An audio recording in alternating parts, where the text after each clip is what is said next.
भारत और पाकिस्तान क्यों अलग हुए थे, कोई बता सकता है? आज मैं आपको इस वीडियो में बताऊंगा। आज तक पूरे इतिहास में किसी ने नहीं बताया होगा, ना आपने पढ़ा होगा, ना किसी टीचर ने बताया होगा, और ना ही किसी सोशल मीडिया पे अभी तक किसी ने बताया कि भारत और पाकिस्तान अलग क्यों हो गए थे। तो मैं आपको बताता हूँ। उत्तर होगा कि केवल राजनीति की वजह से, नेता बनने के चक्कर में भारत और पाकिस्तान का बंटवारा हो गया था। पहले पाकिस्तान जो था वो पूरा भारत का हिस्सा था, इसको पूरा भारत बोलते थे।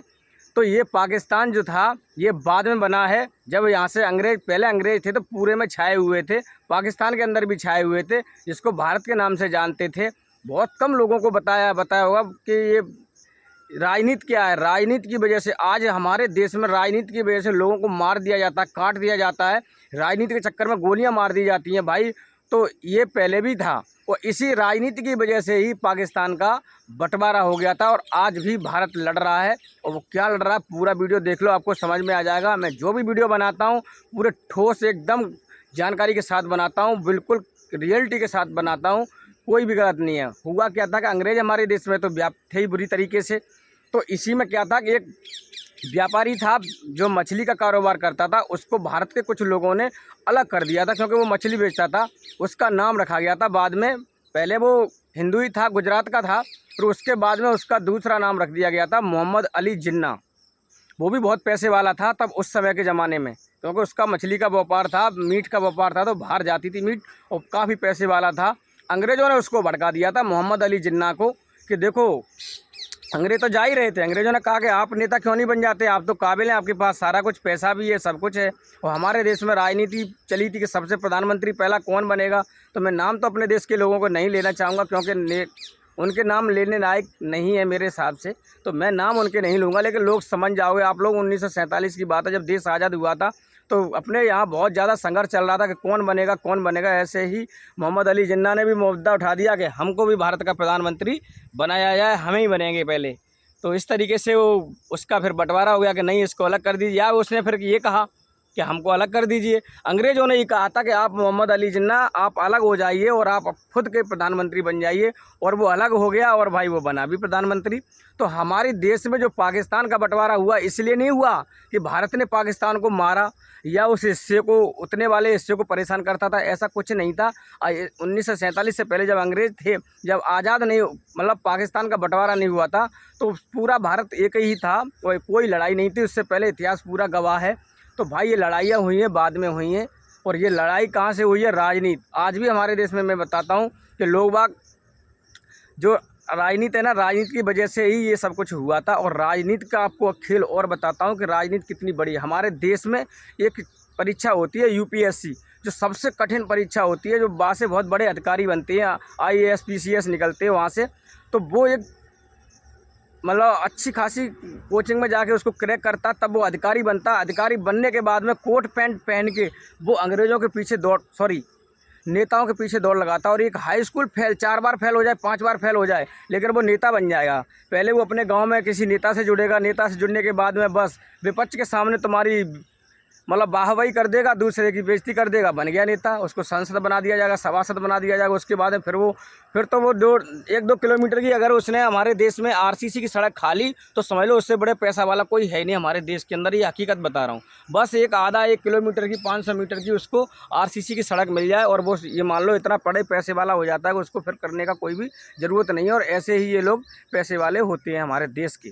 तो वो नेताओं के आगे हमारे यहाँ जो यूपीएससी वगैरह क्रैक करके जाते हैं, आईएएस पीसीएस अधिकारी बन के जाते हैं, वो नेताओं के पीछे दौड़ते हैं, और नेता गाड़ियों में बैठ के एसी की हवा लेते हैं।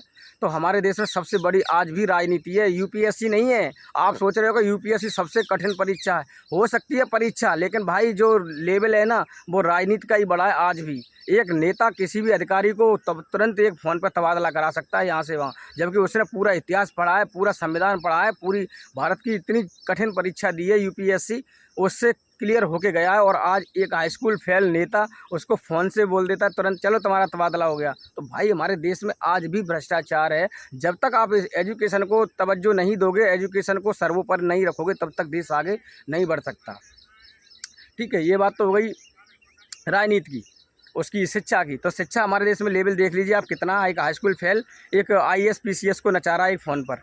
तो ऐसे ही हमारे देश का बंटवारा हो गया था, जो अंग्रेज़ थे, अंग्रेज़ों ने मोहम्मद अली जिन्ना को ये बोल दिया था कि आप अपना एक पाकिस्तान बना लीजिए और खुद के प्रधानमंत्री बन जाइए, और वो बना भी था। और राजनीति की वजह से ही भारत के 2 टुकड़े हो गए थे। तो भारत पहले एक ही था, पाकिस्तान और भारत पूरा एक ही था, बाद में ये बना है पाकिस्तान। और जो लड़ाई हुई है वो 1947 के बाद में हुई है। वो लड़ाई हुई थी जम्मू कश्मीर के ऊपर कि जम्मू कश्मीर हमको चाहिए, क्योंकि जम्मू कश्मीर जो था वो काफ़ी आज भी आपको समझ रहे पॉपुलर है, काफ़ी खूबसूरत जगह भी है। तो इसलिए इसका विवाद था वो इसीलिए हुआ। फिर ज़मीन के पीछे हुआ कि ये वाला हिस्सा हमको चाहिए, उधर पानी भी काफ़ी आता है भाई, उसकी भी ज़रूरत थी। इसकी वजह से भी हुआ था कि भाई वो पानी इधर नहीं चला जाए, उधर नहीं चला जाए। ज़्यादा चला गया अगर इंडिया ने ले लिया तो फिर दिक्कत हो जाएगी ना। पानी से ही सारा कुछ होता है, क्योंकि गर्मियों में पानी कहाँ से आएगा भारत के लिए। तो इसका भी कुछ थोड़ा बहुत होगा। तो आज मैंने आपको बता दिया। सोशल मीडिया पर बहुत कम लोगों ने बताया होगा आपको कि भारत की सबसे बड़ी परीक्षा जो है वो परीक्षा पास करने के बाद भी उसका तबादला एक हाई स्कूल, इंटर या इंटरमीडिएट या फिर भाई ग्रेजुएशन वो भी नेता करते हैं। तो आजकल बस नाम लिखा देते हैं नेताओं के बच्चों के, ऐसे ग्रेजुएशन हो जाते हैं। वो आदमी एक फ़ोन पर एक IPS की इतनी बड़ी परीक्षा पास करने वाले को तबादला करा देता है। तो आप समझ लीजिए हमारे देश में शिक्षा का क्या लेवल है। वो हकीकत बात है। ये बात आपको अच्छी लगी हो भाई तो इसको चैनल को सब्सक्राइब कर सकते हो। ज़बरदस्ती किसी की नहीं है, क्योंकि जानकारी मैं ऐसे ही लेके आता हूँ। तो मैं आपको समझता हूँ आजकल शिक्षा आगे नहीं है मेरे भाई, आजकल बिजनेस आगे है। हमारे देश में जितने भी ज़्यादातर मारवाड़ी वगैरह हुए हैं ना, बहुत बड़े बड़े पैसे वाले हुए हैं। विदेशों में भी इनके क्या कहता कारोबार डले हैं, ये बिजनेस करते हैं मेरे भाई। और अगर बच्चे को पढ़ाते हैं तो छोटा मोटा अधिकारी नहीं बनाते, बहुत बड़ा ही लेवल का अधिकारी बनाते हैं। और अगर नहीं बना रहे हैं तो फिर बिजनेस में इतना घुसा देंगे आगे कि बहुत ज़्यादा। या तो ये बिजनेस करते हैं ना, इनका ये मान के चलो कि 90% ये बिजनेस ही करते हैं, क्योंकि बिजनेस ही सबसे सेफ मान के चलो। और नहीं तो राजनीति में तो बहुत बुरी हालत है। अगर तुम्हारा ओहदा अच्छा नहीं है राजनीति में तो पता नहीं कौन किसको टपका दे भाई। एक से एक बड़े बड़े प्रधानमंत्रियों को गोलियों से मार दिया गया यार। तो राजनीति सबसे बुरी है यार, मैं समझता हूँ। गोलियों से कितने नेता मारे गए और नेताओं ने कितने नेताओं को मरवा दिया भाई। नेता ही मरवाते हैं, तो ऐसा नहीं है जिसका मौका मिल गया वो मरवा देता है। तो आज हमारे देश में जो सबसे बड़ी पावर है ना वो नेता की पावर है, ना कि अधिकारी की। तो मैं तो समझता हूँ आप अपने लेवल से अब देख लेना, अपने बच्चों को अधिकारी बनाओगे या फिर नेता बनाओगे या फिर बिजनेसमैन बनाओगे या फिर जेंटलमैन बनाओगे, इनमें से कुछ भी बना सकते हो। लेकिन हमारे देश की जो है वो यही थी कि पाकिस्तान और इंडिया का जो बंटवारा हुआ था वो भाई इसलिए नहीं हुआ था, एक राजनीति की वजह से हुआ था।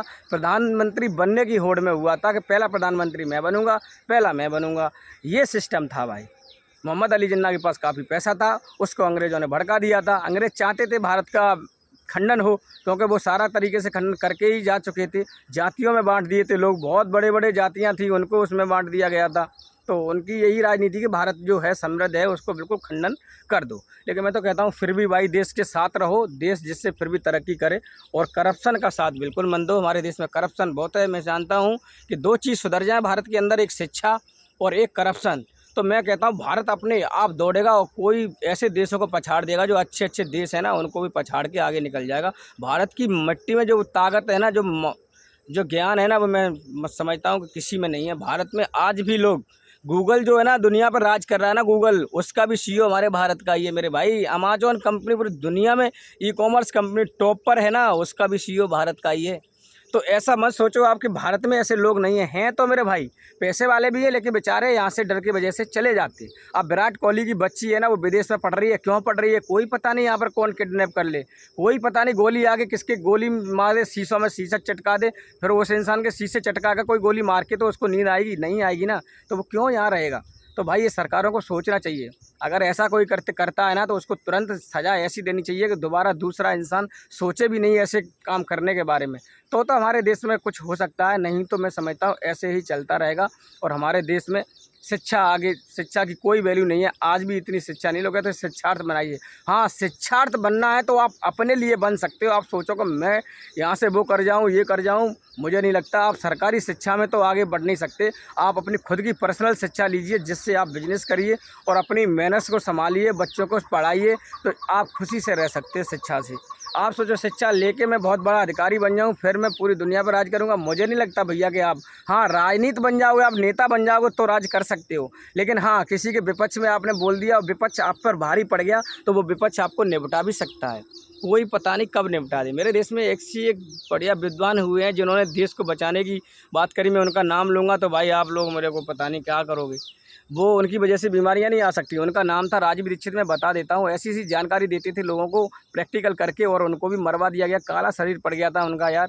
और फिर लोगों ने कहा कि भाई अपना प्रोडक्ट बेचने के चक्कर में लोगों ने उनको मार दिया भाई। तो भारत में बढ़िया एक इंसान था राजीव दीक्षित, आप यूट्यूब पर सर्च कर लेना, उसकी बताई हुई चीज़ें आज भी लोग यूज करते हैं और उनको सफलता मिलती है बीमारियों के अंदर। जब एलोपैथी से काम नहीं चलता तो भैया यही होम्योपैथिक को ही और इसको ही आप आयुर्वेद को अपनाते हैं तो फिर लोगों को कामयाबी मिल जाती है। तो मेरा टॉपिक था कि पाकिस्तान के टुकड़े क्यों हुए। आपको जानकारी अब तो समझ में आ गई होगी। पाकिस्तान के जो टुकड़े हुए थे, इतिहास गवाह है, वो राजनीति की वजह से हुए थे, नेता बनने के लिए हुए थे। इसलिए नहीं हुए थे कि मैं एक होगा पहला प्रधानमंत्री बनने के लिए हुए थे, मैं बनूंगा प्रधानमंत्री। मोहम्मद अली जिन्ना कहता था कि मैं बनूंगा। मोहम्मद अली जिन्ना जो था वो हिंदू था, मुसलमान नहीं था। आप ये गूगल पर पढ़ लेना, इसके बारे में एक वीडियो पूरा और बना देंगे कि मोहम्मद अली जिन्ना कौन था, और बिल्कुल परफेक्ट है वो वीडियो।